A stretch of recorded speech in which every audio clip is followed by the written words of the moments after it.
मित्रों नमस्कार। Hindi education by Pawan sir में आप लोगों का स्वागत है।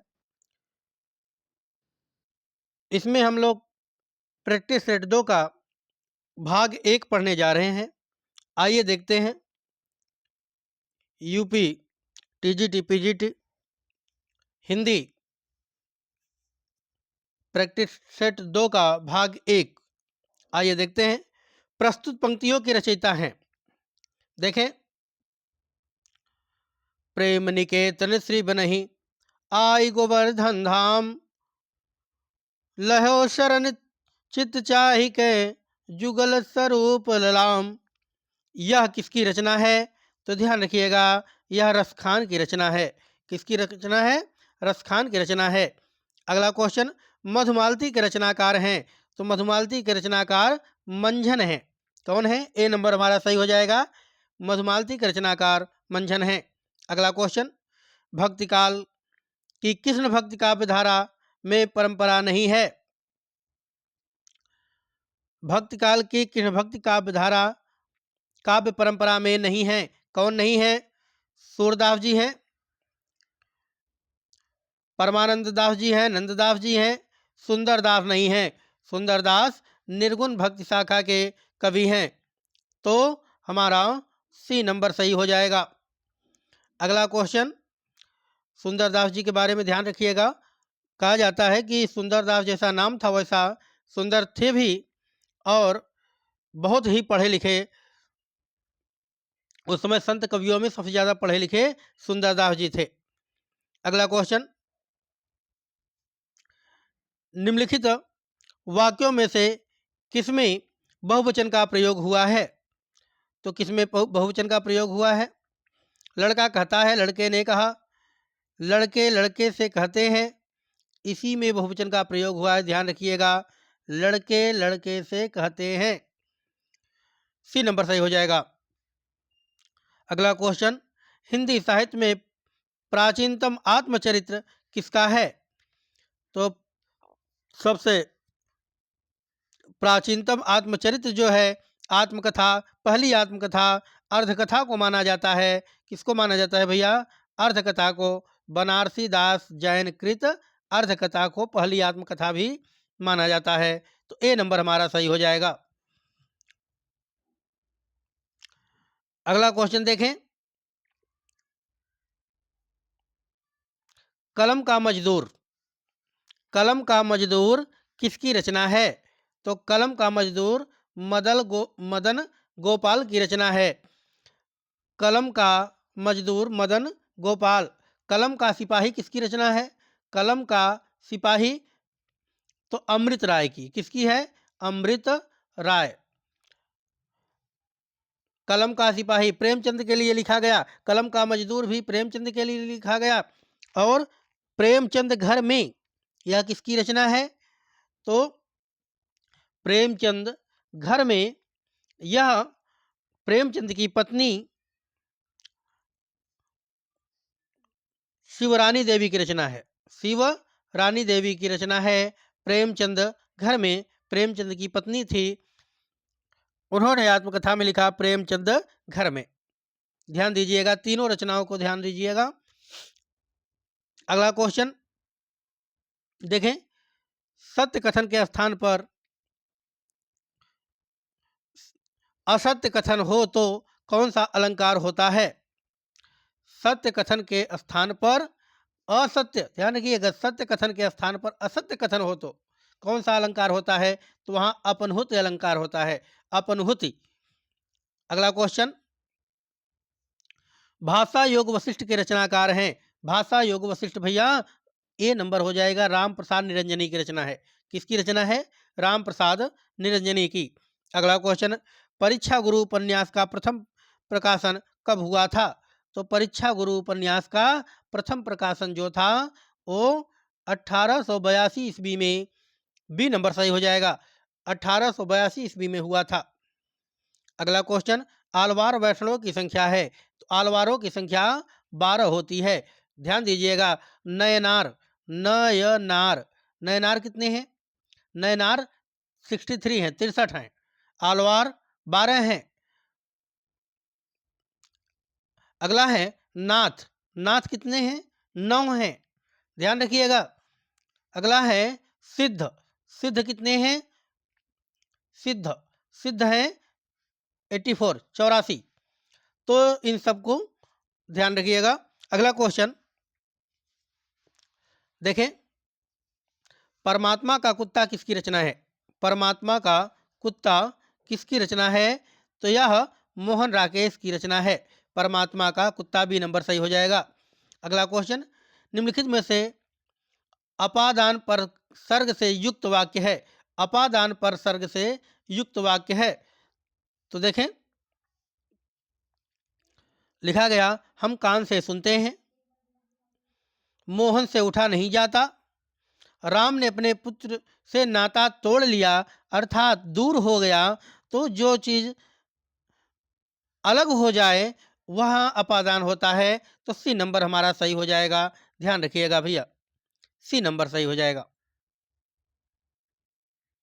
अगला क्वेश्चन, आदान के लिए विलोम शब्द है, तो आदान का विलोम होता है प्रदान। आदान मतलब लेना, प्रदान मतलब देना। अगला क्वेश्चन है, इनमें से किस विकल्प के सभी शब्द द्विगु समास के उदाहरण हैं? द्विगु समास, तो द्विगु समास में होता क्या है? पहले गणना होती है, गिनती होती है, ध्यान रखिएगा। तो जैसे दशानन, अथेच्छा, सप्ताह,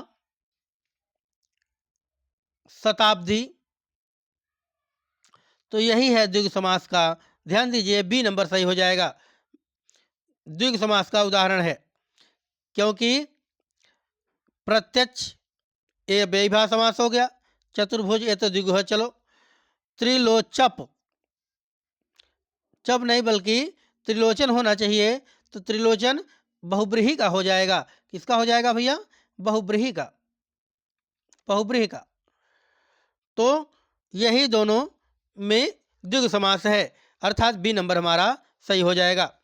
अगला क्वेश्चन, यश यश च, फिर खाली स्थान है, भाव लक्षणम इत्यत्र रिक्त स्थानम परिपूरयत। प्रपूरयत, तो क्या हो जाएगा? इसमें भावेन शब्द भर जाएगा, यश च भावेन भाव लक्षणम, सी नंबर सही हो जाएगा। अगला क्वेश्चन, गोधूम चरणम में समास है। गोधूम चरणम में समास है, तो इसमें ध्यान रखिएगा समाहार द्वंद्व है, डी नंबर सही हो जाएगा। अगला क्वेश्चन, निम्नलिखित में से कौन से प्रगतिवादी मूल्य नहीं है? तो प्रगतिवादी मूल्य नहीं है, तो बेस्ट चेतना, यह प्रगतिवादी मूल्य नहीं है, ध्यान रखिएगा। यथार्थ चेतना प्रगतिवादी मूल्य है, इतिहास बोध प्रगतिवादी मूल्य है, एकेश्वरवाद यह भी प्रगतिवादी मूल्य नहीं है, अर्थात पहला और चौथा, तो ए नंबर हमारा सही हो जाएगा। गीत फरोश किसकी रचना है? बहुत ही सुंदर रचना है। गीत फरोश भवानी प्रसाद मिश्र की रचना है, गीत फरोश, ध्यान रखिएगा। निम्नलिखित में से कौन सा कवि आधंध्र प्रगतिवादी नहीं रहा है? आधंध्र प्रगतिवादी नहीं रहा, तो ध्यान दीजिएगा, इनमें से नरेंद्र शर्मा आधंध्र प्रगतिवादी नहीं रहे। अगला क्वेश्चन है, गीत का छंद के एक चरण में कितनी मात्राएं होती हैं? गीत का चरण के एक चरण में 26 मात्राएं होती हैं भैया। कितनी होती हैं? 26 मात्राएं। गीतिका में एक चरण में 26 मात्राएं होती हैं। अगला क्वेश्चन देखें, निम्नलिखित में से प्रेमचंद के उपन्यासों के पात्र हैं, कौन कौन है? तो प्रेमचंद का उपन्यासों का पात्र है कृष्णचंद्र, बिल्कुल सही है। सोफिया, यह भी सही है। और हरिप्रसन्न, यह प्रेमचंद के उपन्यास का पात्र नहीं है, गजाधर प्रेमचंद के उपन्यास का पात्र है, अर्थात 1, 2 और 4। 1, 2 और 4 सही हो जाएगा, सी नंबर सही हो जाएगा। अगला क्वेश्चन देखें, पठ धातु के वर्तमान काल में मध्यम पुरुष के एक वचन का रूप है। वर्तमान काल में मध्यम पुरुष के एक वचन का, तो पठति पठतः पठन्ति, पठसि, तो पठसि पठतः पठत, पठाम पठाओ पठामा रूप चलता है, तो पठसि हो जाएगा। अगला क्वेश्चन, वैर क्रोध का आचार्य मुरब्बा है, तो किसने कहा? यह रामचंद्र शुक्ल की उक्ति है। वैर क्रोध का आचार्य मुरब्बा है। अगला क्वेश्चन, एक ही शब्द के दो या दो से अधिक अर्थ वाले अलंकार का नाम है। एक ही शब्द के दो या दो से अधिक अर्थ हों, ऐसा अलंकार श्लेष अलंकार होता है। क्या होता है भैया? श्लेष अलंकार। कबीर के बीजक पर रची गई तिरजा टीका किसकी है? तो तिरजा टीका जो है वह पूरन दास की है। किसकी है? तिरजा टीका जो है बीजक पर लिखी गई वह पूरन दास की है। ए नंबर सही हो जाएगा। एक शब्द का विलोम शब्द होगा, तो सबको मालूम है एक शब्द का क्या हो जाएगा? अनेक। अगला क्वेश्चन, हिंदी साहित्य की भूमिका पुस्तक के लेखक कौन है? तो हिंदी साहित्य की भूमिका पुस्तक के लेखक आचार्य हजारी प्रसाद द्विवेदी जी हैं। हिंदी साहित्य का आदिकाल इन्हीं का है। हिंदी साहित्य की भूमिका आचार्य हजारी प्रसाद द्विवेदी का है। अगला क्वेश्चन, सन 42 के संस्मरण में इनमें से किस लेखक की संस्मरणात्मक कृति है? तो ध्यान रखिएगा, सन 42 का संस्मरण यह श्री राम शर्मा की लेखन कृति है, संस्मरणात्मक कृति है। अगला क्वेश्चन, घुड़सवार का सही समास विग्रह है। घुड़सवार का सही समास विग्रह क्या होगा? घोड़े पर सवार। बी नंबर सही हो जाएगा। त्रिशूल उपनाम किसका है? यह कई बार पूछा जा चुका है। त्रिशूल उपनाम किसका है? तो गया प्रसाद शुक्ल स्नेही का नाम उपनाम क्या है? त्रिशूल है। डी नंबर सही हो जाएगा। अगला क्वेश्चन, ब्रज कोकिल के नाम से प्रसिद्ध कवि हैं। तो ब्रज कोकिल के नाम से बी नंबर है सत्यनारायण कविरत्न। सत्यनारायण कविरत्न को ब्रज कोकिल के नाम से भी जाना जाता है। अगला क्वेश्चन,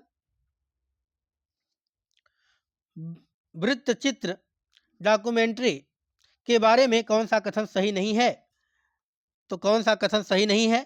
ध्यान रखिएगा, इनमें से विषयों की अंतिम तह तक जाने का प्रयास किया जाता है। बिल्कुल सही है। इसका उद्देश्य मनोरंजन होता है। ए नहीं है, ए बिल्कुल सही नहीं है, अर्थात बी नंबर हमारा सही हो जाएगा। अगला क्वेश्चन,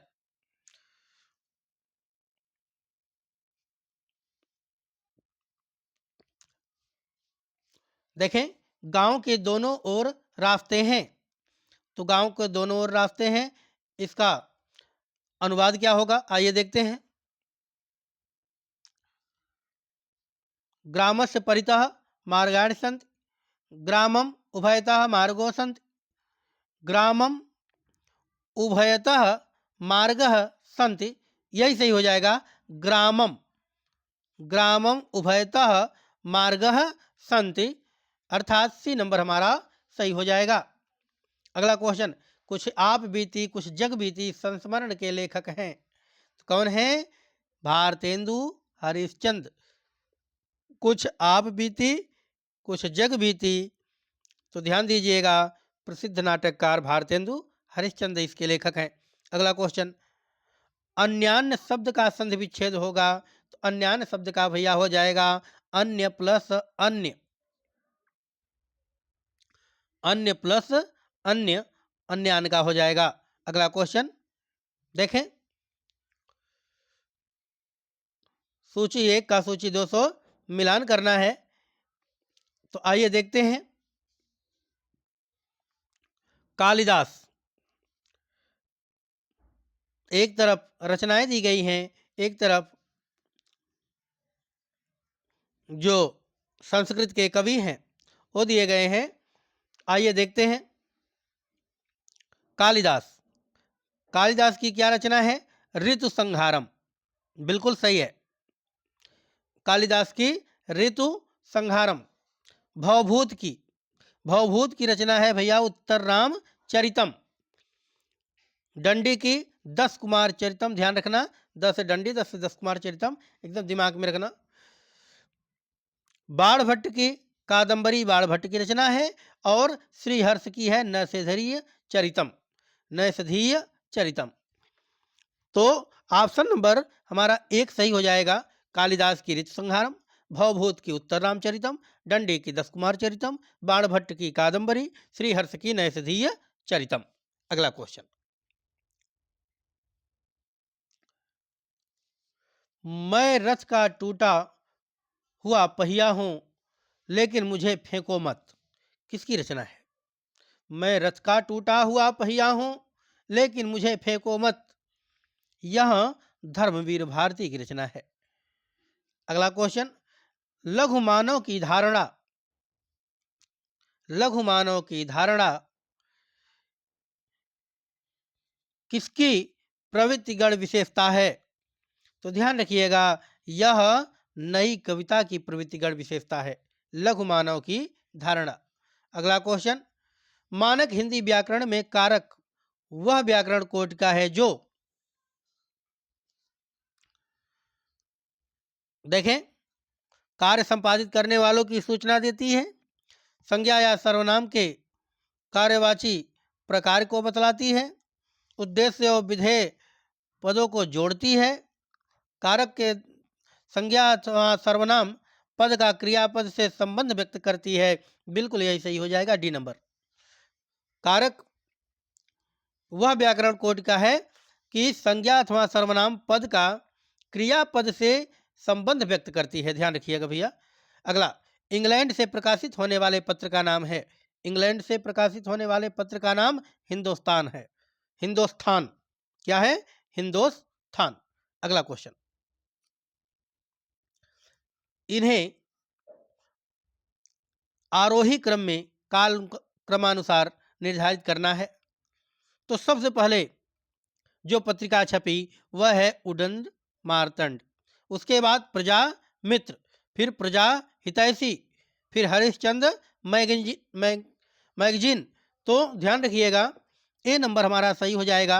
सबसे पहले उदंड मार्तंड, उसके बाद प्रजामित्र, फिर प्रजा हितैषी, फिर हरिश्चंद्र मैगजीन। अगला क्वेश्चन ध्यान दीजिएगा, उदंत मार्तंड जो है 1826 में आई थी, प्रजामित्र 1834 में, प्रजाहितैषी 1860 में, और हरिश्चंद्र मैगजीन जो है 1873 में। डेट को थोड़ा ध्यान रखिएगा क्योंकि महत्वपूर्ण है ये चारों पत्रिकाएं। अगला क्वेश्चन, निम्नलिखित में से एक आत्मकथा कमलेश्वर विरचित है, ध्यान दीजिएगा, निम्नलिखित में से एक आत्मकथा कमलेश्वर विरचित है, कमलेश्वर द्वारा लिखी गई आत्मकथा है, कौन सी है? अपनी धरती अपने लोग, जलती हुई नदी, परी पर्वत, जूठन। तो ध्यान रखिए, जलती हुई नदी यह कमलेश्वर की रचना है, बी नंबर। जूठन जो है ओम प्रकाश वाल्मीकि का है, ओम प्रकाश वाल्मीकि का बहुत ही महत्वपूर्ण आत्मकथा है जूठन, कई बार पूछा भी गया है। अगला क्वेश्चन देखें, उसने खा लिया होगा, उसने खा लिया होगा अर्थ की दृष्टि से किस प्रकार का वाक्य है? तो ध्यान रखिएगा, उसने खा लिया होगा संदेहवाचक वाक्य है। कैसा है भैया? संदेहवाचक, संदेह है खा लिया कि नहीं खा लिया, कह रहा है कि उसने खा लिया होगा। अगला क्वेश्चन,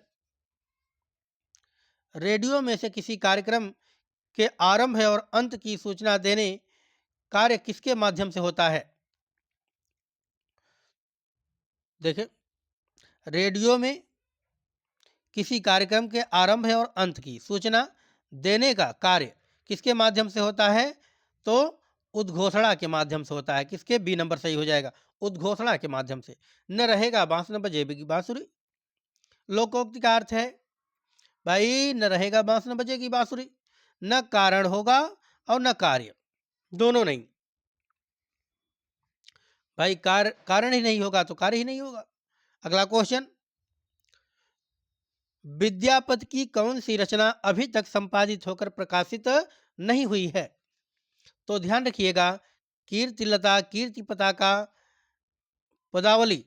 तो कीर्ति पताका जो है अभी प्रकाशित नहीं हुई है। कीर्तिलता और पदावली ये सब प्रकाशित हो चुकी हैं। अगला क्वेश्चन, भक्ति काल का नाम पूर्व मध्यकाल किस आचार्य ने दिया है? बहुत ही सुंदर क्वेश्चन है। तो भक्ति काल का नाम पूर्व मध्यकाल किस आचार्य ने दिया है? तो पूर्व मध्यकाल जो दिया आचार्य हजारी प्रसाद द्विवेदी ने दिया। किसने दिया भैया? आचार्य हजारी प्रसाद द्विवेदी ने दिया। स्वस्थस्तु का संधि विच्छेद क्या होगा? स्वस्थस्तु तो हो जाएगा स्वस्ति, स्वस्ति प्लस अस्तु, स्वस्थस्तु अस्तु। ध्यान दीजिएगा कौन सा? स्वस्ति प्लस अस्तु, अर्थात ए नंबर सही हो जाएगा। ब्राह्मणः प्रजा प्रजायन्ते इत्यत्र अपादानम कस्मिन् पदे वर्तते? तो ब्राह्मणः प्रजा प्रजायन्ते इत्यत्र अपादानम, तो इससे अपादान जो विभक्ति है वो कौन सी? तो ब्राह्मण। क्या हो जाएगा? ए नंबर हो जाएगा, ब्राह्मण। ब्राह्मण में अपादान है। अगला क्वेश्चन, सज्जन की बुराई से अपना ही अपमान होता है। तो इस भाव की अभिव्यक्ति के लिए लोकोक्ति है, कंगाली में आटा गीला होना, छोटा मुंह बड़ी बात, चलती का नाम गाड़ी, चाँद का थूका मुंह पर गिरा, बिल्कुल यही है। अगर सज्जन की बुराई करते हो तो उसमें तुम्हारा ही अपमान है। अच्छे लोगों की बुराई होती है तो अपना ही अपमान है, ध्यान रखिएगा। अगला क्वेश्चन है, इनमें से किस कृति की रचना का आधार कठोपनिषद है? किस कृति की रचना का आधार कठोपनिषद है? तो ध्यान दीजिएगा, आत्मजयी जो रचना है कुंवर नारायण की, इसमें इसका आधार क्या है? कठोपनिषद है। आकाश टूट पड़ना मुहावरे का अर्थ है। तो आकाश टूट पड़ना मुहावरे का अर्थ है अचानक तूफान आ जाना, अचानक विपत्ति आ जाना, बिल्कुल यही सही है भैया, बी नंबर, अचानक विपत्ति आ जाना। अगला क्वेश्चन है, मजदूरी और प्रेम शीर्षक निबंध के लेखक की रचना है। तो मजदूरी और प्रेम जो है यह किसकी रचना है? पहले ध्यान दीजिएगा, यह सरदार पूर्ण सिंह की रचना है। किसकी है? सरदार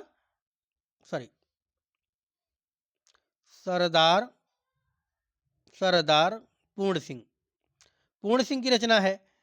अब पूर्ण सिंह की लगभग 7 निबंध प्रचलित हैं, तो जिसमें आचरण की सभ्यता भी पूर्ण सिंह की रचना है। तो कौन हो जाएगा? आचरण की सभ्यता, बी नंबर सही हो जाएगा। कन्यादान भी इन्हीं की रचना है। कन्यादान कई बार पूछा गया है। कन्यादान, मजदूरी और प्रेम, आचरण की सभ्यता, कन्यादान, अमेरिका का मस्त जोगी वाल्ट हिटमैन। आइए देखते हैं अगला क्वेश्चन, विष्णु प्रभाकर द्वारा लिखित शरद चंद्र की जीवनी का क्या नाम है? तो शरद चंद्र की जीवनी जो है विष्णु प्रभाकर द्वारा लिखी गई है ना, उसका नाम है आवारा मसीहा। आवारा मसीहा शरद चंद्र की जीवनी है। किसने लिखा? विष्णु प्रभाकर ने लिखा। ध्यान रखिएगा, रामायण शब्द का रूप कौन सा विभक्ति है? तो रामः रामौ रामा, रामम रामौ रामा, रामान रामेण। रामेण तृतीया विभक्ति है। कौन सी विभक्ति है भैया? तृतीया विभक्ति है। हालात ए कन्हैया किसकी रचना है? तो हालात ए कन्हैया अमीर खुसरो की रचना है। सी नंबर सही हो जाएगा। नूह सिपर किसकी रचना है? यह भी अमीर खुसरो की है, नूह सिपर। हालात कन्हैया और बाकी इनकी रचनाएं जो हैं, पहेलियां, मुकरियां, ये सब प्रसिद्ध ही हैं। अगला क्वेश्चन, गद्य रचना को एक कला के रूप में ग्रहण करने वाले कमल की कारीगरी समझने वाले लेखक थे। गद्य रचना को, बहुत ही सुंदर पंक्ति है, ध्यान रखिएगा। गद्य रचना को एक कला के रूप में ग्रहण करने वाले कमल की कारीगरी समझने वाले लेखक थे। तो कौन थे? ध्यान दीजिएगा, यह थे बद्री नारायण चौधरी प्रेमघन। कमल की कारीगरी समझने वाले लेखक बद्री नारायण चौधरी प्रेमघन। अगला क्वेश्चन देखें, निम्नलिखित में से वृद्धि संधि का उदाहरण कौन सा है? वृद्धि संधि, ध्यान रखिएगा, कौन सा नहीं है पूछा है।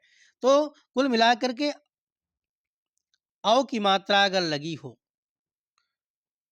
और अय की मात्रा लगी हो तो तुरंत समझ जाओ कि ये वृद्धि संधि है। और इसमें ये मात्राएं अगर नहीं है तो वह नहीं है। तो ये मात्राएं किस में नहीं है भैया? ध्यान दीजिएगा, पवित्र में नहीं है। पवित्र कौन सी संधि होगी? पो प्लस इत्र, इत्र हो जाता है, पो प्लस इत्र, पवित्र। तो यह कौन सी संधि हो जाएगी? यह हो जाएगी अयादि संधि। पवित्र में अयादि संधि हो जाएगी। बाकी इन तीनों में ध्यान दीजिएगा वृद्धि संधि है। अगला क्वेश्चन, अन्वय शब्द में संधि है, संधि विच्छेद है। तो अनु प्लस अय क्या हो जाएगा भैया? अनु प्लस अय, अन्वय। यण संधि है, अनु प्लस अय। अगला क्वेश्चन, जागो फिर एक बार कविता के रचनाकार हैं। जागो फिर एक बार, तो सूर्यकांत त्रिपाठी निराला है। जागो फिर एक बार। अगला क्वेश्चन देखें,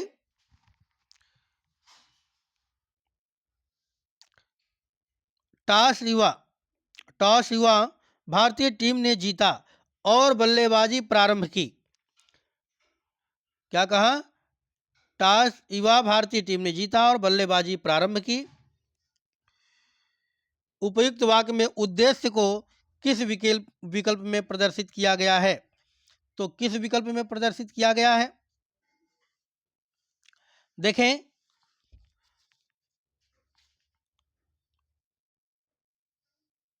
उद्देश्य को युवा भारतीय टीम ने प्रदर्शित किया है, उद्देश्य हो गया, और जीता भारतीय टीम ने, अब बाकी विधेय हो जाएगा। अगला क्वेश्चन, अगला क्वेश्चन देखें, भारतेंदुकालीन पत्र पत्रिकाओं में प्रकाशित विषय वस्तु में संबंधित कौन सा कथन है? तो कौन सा कथन है? इसका उत्तर नंबर सी हो जाएगा, ध्यान रखिएगा, सी नंबर। जीवन में मार्मिक भाव व्यंग्यात्मक चित्र प्रस्तुत करने वाली छोटी मोटी कलात्मक कहानियां। अगला क्वेश्चन, प्रत्येक शब्द में कौन सी स्वर संधि है? प्रत्येक, प्रत्येक में कौन सी स्वर संधि है? प्रत्येक में तो प्रति प्लस एक हो जाएगा, अर्थात कौन सी स्वर संधि हो जाएगी? यण स्वर संधि, यण स्वर संधि। ध्यान दीजिएगा, प्रत्येक में यण स्वर संधि। तो मित्रों, इस प्रैक्टिस सेट 2 का भाग 1 हम लोगों ने बहुत अच्छे तरीके से पढ़ा। इसके आगे भाग 2 को फिर पढ़ा जाएगा। तब तक के लिए नमस्कार।